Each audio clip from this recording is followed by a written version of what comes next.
Muito bom dia. Hoje, dia 13 de maio de 2026, espero que você esteja bem esteja a sua família. Ou deu uma diminuída no frio, ou o meu corpo começou a se adaptar, que hoje eu já não estou sofrendo tanto quanto no fim de semana aí. Mas seguimos em frente. A palavra que vamos compartilhar hoje está lá em Gênesis, no capítulo 25, no versículo 8. Tá? Diz assim a palavra do Senhor. E Abraão expirou e morreu em boa velhice, velho e farto de dias. E foi congregado ao seu povo. E sepultaram-no Isaque e Ismael, seus filhos, na cova de Macpela, no campo de Efron, filho de Zoar, Eteu, que estava em frente a Manre, o campo que Abraão comprara aos filhos de Et. Ali está sepultado Abraão e Sara, a sua mulher. E aconteceu depois da morte de Abraão, que Deus abençoou a Isaque, seu filho, e habitava Isaque junto ao poço Laar-Roi. Marco, o que tem a ver isso? Bom, Jesus menciona muito Abraão, que é o pai da fé, e se sabem que Abraão foi pai de Isaque, Isaque foi pai de Jacó, que Deus mudou o nome para Israel e deu origem a todo aquele povo. Bom, aqui o que nós vamos conversar é o seguinte: Abraão foi um cara muito assim emblemático, né? Abraão é respeitadíssimo nas três maiores religiões monoteístas do mundo, tanto no judaísmo como no islamismo como no cristianismo. Abraão é o pai da fé, tá? E Abraão foi um cara que saiu da sua família. Ele saiu da sua parentela, se desvinculou da sua parentela e seguiu um caminho que Deus tinha designado para ele. Deus falou para ele: sai da tua casa, da tua parentela e vai para uma terra que eu designarei. Se vocês lerem a história de Abraão, Abraão era filho de um pai rico, Terá, que era fabricante de ídolos lá em Ur, os caldeus, e Abraão mudou totalmente de vida. Totalmente de vida. A ponto de Abraão receber a visita de anjos e tal, e dar origem a esse povo bendito que somos nós. Bom, nessa ocasião, Abraão, como todos nós, pisou na bola, né? Ele estava velho, ele não tinha filhos, né? E a mulher dele, a Sara, aconselhou ele a fazer um filho com a escrava que ela trouxe do Egito, tá? E ele teve um filho, lógico, sem consultar a Deus, fez a coisa, teve o filho Ismael. E ele amava Ismael. Ismael era ágil, era arqueiro, era legal. Mas Deus falou para ele: não é esse o filho da promessa. Eu vou te dar um filho da tua mulher, de 100 anos. E foi assim que nasceu o Isaque.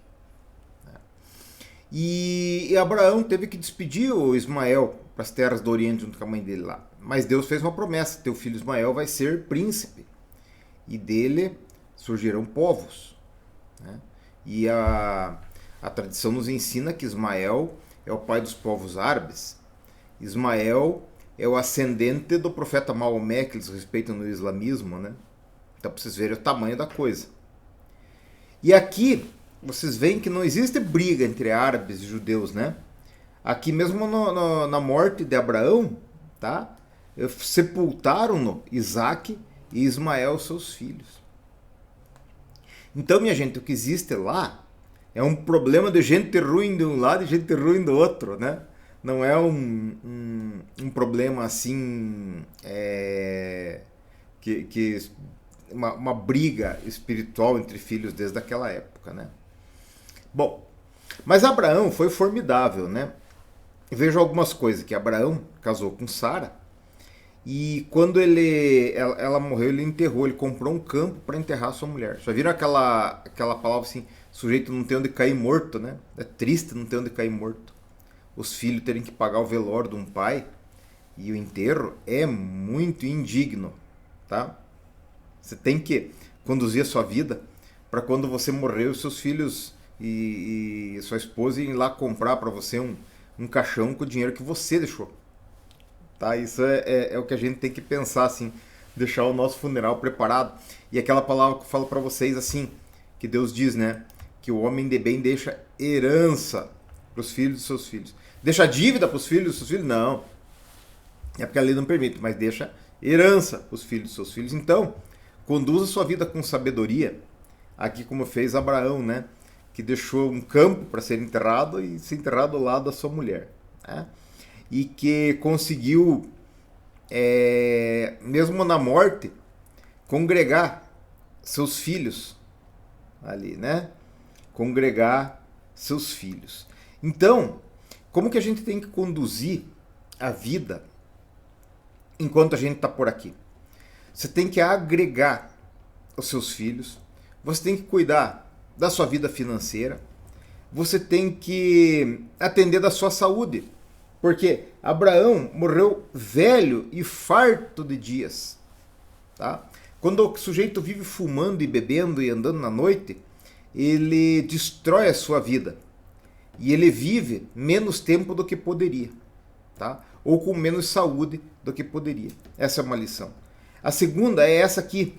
Né? A gente conduzir a vida da gente de tal forma que nossa vida financeira seja organizada para a gente ter uma velhice digna e para a gente poder ter pelo menos onde cair morto, né? E ter dinheiro lá para pagar o nosso caixão quando for enterrado, né? E eu já falei que era um caixão bonito, nada de caixãozinho simples. Eu vou deixar dinheiro para ser enterrado num caixão bonito. Ah, Marco, mas você ter cremado, eu vou ser cremado num caixão bonito daí, né? Nada de caixote. Eu vou deixar, isso é uma coisa. Né? E agora, a questão da herança espiritual que nós falamos sempre aqui. Por que você tem que abandonar a vida de pecado e os teus conceitos e as coisas erradas que você faz? Porque você não é só responsável pela sua vida e pela sua alma. Você é o único responsável pela sua alma, né?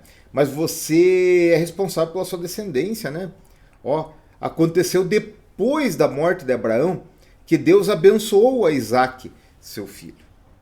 E é isso, gente, que nós temos que perseguir com todo o nosso coração e com todas as nossas forças. Tá? Que Deus abençoe os nossos filhos e os nossos netos. Tá? Eu repito isso para vocês, que um dia eles colham bênçãos em todas as áreas da vida deles por causa de joelhos que hoje decidiram se dobrar na presença do Senhor. Amém? Vamos orar? Pai, obrigado pela minha vida e pela vida do meu irmão que está ouvindo hoje aqui nossa palavra que o Senhor nos dá. Nós agradecemos por ela. Te agradecemos muito por ter deixado direção para nós. Pedimos que o Senhor nos perdoe nossos pecados, nossas falhas e que nos dê força para que a gente possa fazer a Tua vontade, Senhor, agradar o Teu coração e que possamos, Senhor, ter uma vida longa de dias com saúde, que meu irmão possa ter uma vida desfrutando da sua saúde, desfrutando da companhia de seus filhos, seus netos e que possa, Senhor, deixar uma herança tal que eles sejam abençoados pelo Senhor. Nós queremos perseguir essa Tua bênção, não só para nossas vidas, mas também para a vida dos nossos filhos e dos nossos netos. É o que nós te pedimos em nome de Jesus. Amém? Dá trabalho, mas vale muito a pena.